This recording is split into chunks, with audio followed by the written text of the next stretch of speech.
Hello, my name is Leah Rogstead, and I'm a high school Spanish teacher. And I'm just going to explain a couple different ways that I've been experimenting with Chat GPT and how it could be helpful in your language classroom. So these are the four main ways that I've seen Chat GPT used that could be very beneficial to language teachers. Creation of lots of different texts, using those texts that it creates to create tasks for language learners, different applications for grammar and vocabulary, and then also some options for simulated interaction. So with creating text, ChatGPT can be great for anything, whether it's nonfiction or fiction. So writing articles about historical, scientific topics, stories, or just a short paragraph about a specific topic. And when I've played with ChatGPT, what you can do is be very specific about what you want it to produce. So, for example, I said, escribe un texto de 200 palabras sobre los elefantes. And then I also was able to specify what level I wanted that to be written at. So you can choose the text length. You can say, I want a text at an A1 level. You could also then give it the prompt of, escribe el párrafo con estas palabras específicas. So you could give it a specific vocabulary list and it will include those pieces in the list. And then what is cool is once you have that text generated, you can also have it rewrite it in a formal or more informal tone. I tried switching to different tenses. So if it was written in the present, asking to switch it to the past. So kind of that horizontal conjugation. So students can kind of compare how it changes in the present and past. Or also rewriting from different perspectives. So from the yo perspective versus the third person perspective. And then once you have that text, you can also tell ChatGPT to write 10 comprehension questions that are multiple choice based on the text.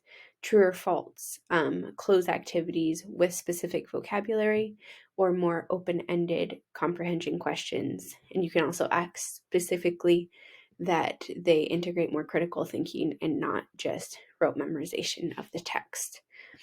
In addition, you can ask for model responses for these questions, so that can serve as a great model for students when they're making their text. The second way that I see that ChatGPT could be very useful for task-based learning is being able to create embedded text, or that is text at different levels. So you could choose the topic of elefantes and have a text at the A1, A2, and B1 level, which allows you to differentiate for different students in your class based on the length, the level. You could even specify you want it to use the 16 most common verbs in Spanish. In addition to that, you can have the ChatGPT create two texts about the same topic and make them exactly the same text except for maybe 3 different details that are changed. And then you can have students work in pairs to read the two texts and find the differences. Again, what I mentioned before for my AP students, I could see this as an application of having ChatGPT write an email and then show what a formal versus an informal register would look like, so students can kind of internalize that idea. And then last but not least, I have experimented with it adding more concepts into the original text. So maybe the first text was really just a narration. And in the second text, I want my students to see some examples of the subjunctive. And you can direct it specifically to talk or create a text writing the subjunctive. This is probably the easiest application and is super useful. So one thing that you could do is if students are going to be talking about a specific topic, you can ask ChatGPT to generate a list of vocabulary. And this could be really useful for kind of word webs at the beginning of a unit when we're trying to think of related words that might be applicable to the topic. Also, you can ask ChatGPT to explain any grammar concept in the Spanish language, and it will give you a general idea of that grammar concept and provide practice. I will say it's a little bit limited in its explanations or kind of simplified, but for a beginning lesson on the subjunctive or preterite versus imperfect, it really does do a good job simplifying the explanation. And then, like I mentioned before, you can also, once you have that list of vocabulary, ask Chat GPT to make vocabulary matching activities, cloze activities, or just English Spanish translation activities based on that vocabulary. And then the last thing that is really exciting about ChatGPT is there are some different ways to use it with simulated interaction.